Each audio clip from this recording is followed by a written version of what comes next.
part 3 of our tour of the 2022 NEC Classic Motor Show, and this is Hall 5.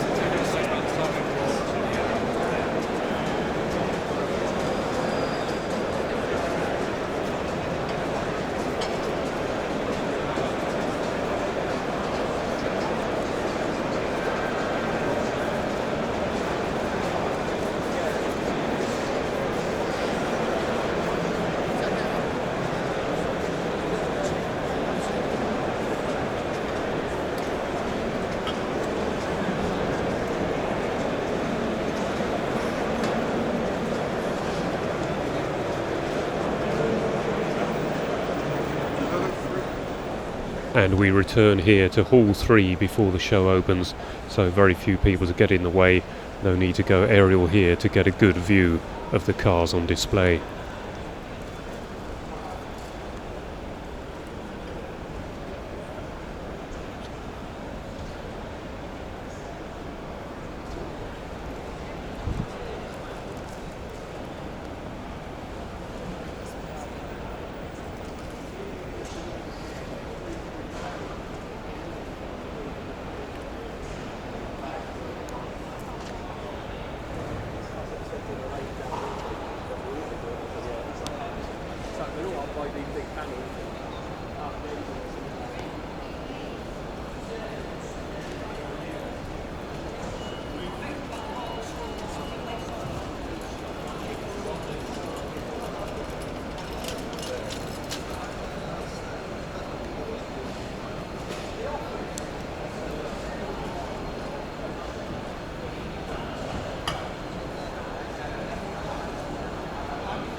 This is a beautiful Maserati Bora.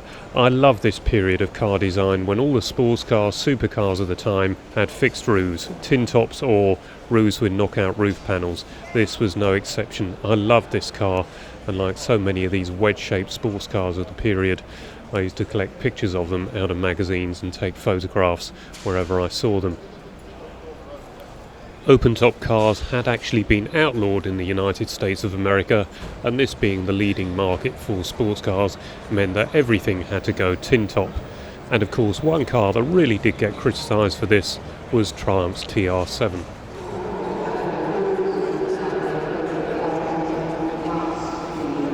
And with around 80% of Triumph TR production going to America, there was no alternative but to make a fixed-roof car.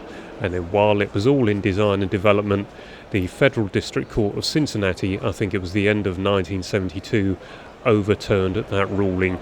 And so the designers went back and created a soft-top version of the TR7. And this is Richard Connu on the TR register stand with his very important TR8, because this was used as a development car and went to Abingdon to the Works Competition Department to have work done to it to create a new model for 1982. Sadly, the exchange rate went against the pound, and that killed that whole sports car market. But this car was clocked at 150 miles an hour and 0 to 60 in around 6 seconds. So would have been something special for the period in 1982, or perhaps more likely 83, when it finally came to market.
Well, I think that's enough for part 3, so part 4 coming soon.